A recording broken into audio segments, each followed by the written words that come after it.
Hey everyone! Get ready to dive deep into the legendary journey of Metallica. From their raw beginnings to becoming global icons, we're exploring every pivotal moment, groundbreaking album, and the incredible evolution of one of metal's greatest bands. Join us for the full story. Thanks for watching, and don't forget to like and subscribe. Here is the epic 10-chapter saga of Metallica, tracking their journey from scrappy underground tape traders to the undisputed kings of heavy metal. Chapter 1. The Classified Ad, 1981. In Los Angeles, a teenage Danish tennis prodigy named Lars Ulrich placed an ad in a local newspaper looking for musicians to jam with. A quiet, introverted kid named James Hetfield answered. Despite their completely different backgrounds, they shared an obsession with the new wave of British heavy metal, recruiting local bassist Ron McGovney and a fiery, volatile lead guitarist named Dave Mustaine. The initial lineup of Metallica was born. They recorded a raw demo tape called No Life Till Leather, which became a hot commodity in the underground tape trading circuit. Chapter 2. Shuffling the Deck and Kill 'Em All, 1982-1983. Seeking a heavier sound, Lars and James went to a club and witnessed bassist Cliff Burton playing a mind-melting solo on a wah-wah pedal. Amazed, they begged him to join. Cliff agreed on one condition: Metallica had to relocate from Los Angeles to San Francisco. They did. However, as they prepared to record their debut album in New York, Dave Mustaine's erratic behavior and substance issues became too much to handle. The band fired him, sending him home on a Greyhound bus. He went on to form Megadeth. Metallica quickly flew in Exodus guitarist Kirk Hammett as his replacement. In July 1983, they released Kill 'Em All, a blistering album that practically birthed the thrash metal genre. Chapter 3. Lightning Strikes and Masterpieces, 1984-1986. Metallica didn't want to just play fast, they wanted to build sonic masterpieces. 1984's Ride the Lightning introduced acoustic guitars and complex songwriting on tracks like Fade to Black. But it was 1986's Master of Puppets that solidified their status as geniuses. Devoid of any radio airplay or music videos, the album went gold strictly through word of mouth and relentless touring. It is widely considered by critics and fans alike to be the greatest heavy metal album ever recorded. Chapter 4. Tragedy in Sweden, 1986. On September 27, 1986, disaster struck. While on tour in Sweden, the band's tour bus hit a patch of black ice and flipped over. 24-year-old Cliff Burton was thrown from his bunk and crushed by the vehicle, dying instantly. The metal world was shattered. Devastated and unsure of their future, James, Lars and Kirk decided that Cliff would have wanted them to keep going. After auditioning dozens of players, they selected Jason Newsted of Flotsam and Jetsam to handle bass duties. Chapter 5. The Wall of Sound and Justice for All, 1987-1988.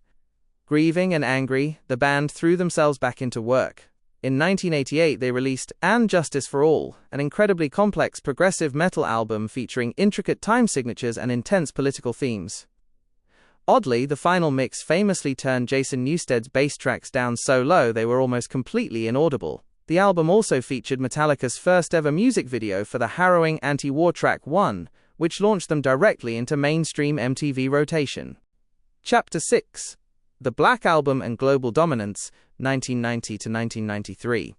Realizing they had taken progressive complexity as far as it could go, Metallica teamed up with producer Bob Rock for their self-titled 1991 release, universally known as The Black Album. Stripping away the 10-minute epics, they focused on massive, heavy and concise grooves. Fueled by anthems like Enter Sandman, The Unforgiven and Nothing Else Matters, the album became a commercial juggernaut. It sold over 16 million copies in the US alone, transforming Metallica from underground metal heroes into one of the biggest stadium rock bands on the planet. Chapter 7. The Era of Change, 1996-2001.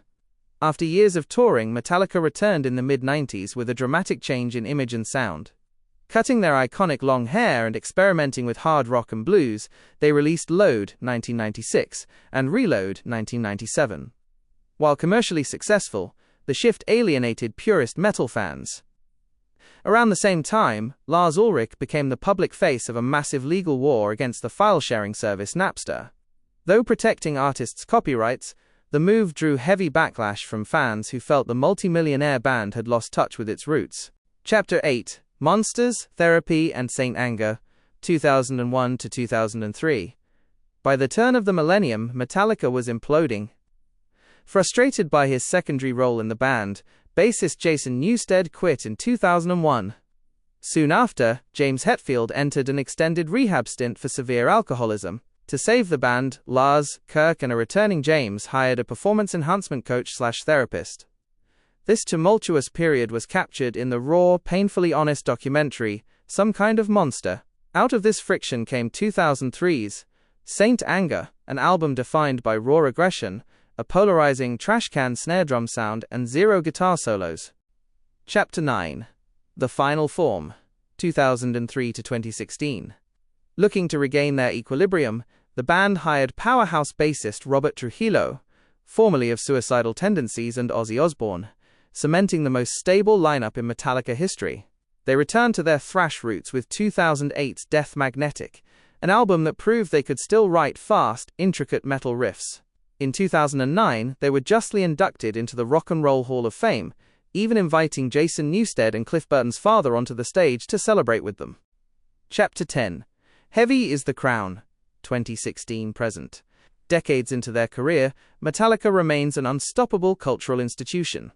Albums like Hardwired to Self-Destruct, 2016, and 72 Seasons, 2023, showed a band comfortable in their own skin, blending their classic thrash intensity with mature songwriting. Today, they continue to break attendance records around the globe with their massive M72 World Tour. From a simple newspaper ad to filling stadiums worldwide, Metallica proved that uncompromising heavy music could conquer the world.